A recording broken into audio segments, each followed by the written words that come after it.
So I told myself I wasn't going to get pulled into the deep pit of Amiga collecting, but having, a good chunk of hardware, I was kind of left thinking, I feel an emptiness, a nostalgia hole in my heart. So I went on to eBay, and of course, what do they have? Not only plenty of nostalgia filler, but some truly rare items and some that are relevant to videos I've made recently. So check this out. That's Essence Volume 1 and Volume 2, and it includes Forge. So here we go. I've got full box copies. I never even saw these box copies when I worked at the Amiga store. We had like these really crappy manual only versions. So this means I now have Forge manuals. So that's pretty awesome. And then of course we get into the video games I had when I had my Amiga 500 back in the day.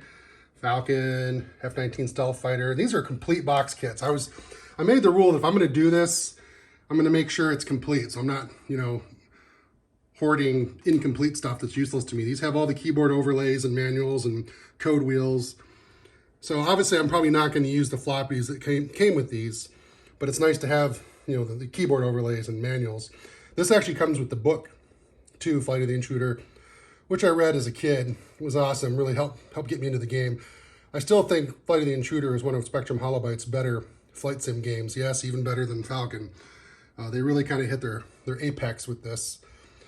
And then, of course, the game that got me into the Amiga in the first place, F-18 Interceptor. This game, I saw an ad in an Amiga World magazine back in 9th grade, and I asked my friend, what is this? And he says, this is the Amiga.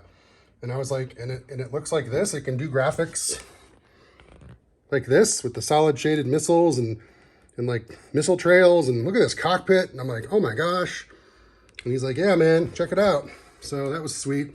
And this is I was shocked to even find this on eBay. I've been on eBay since 1999. I've never seen a boxed copy of Modeler. This is the 3D modeling program that NewTek would acquire for the toaster and incorporate.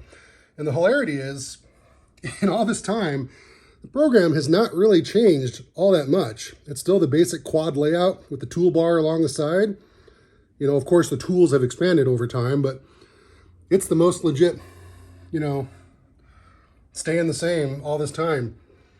A lot of people say Videoscape 3D was the predecessor to Lightwave, and I tend to disagree with that because Videoscape 3D was a completely different program from Lightwave. In fact, I don't think there's anything from Videoscape 3D in Lightwave, whereas Modeler really is a one-to-one jump over.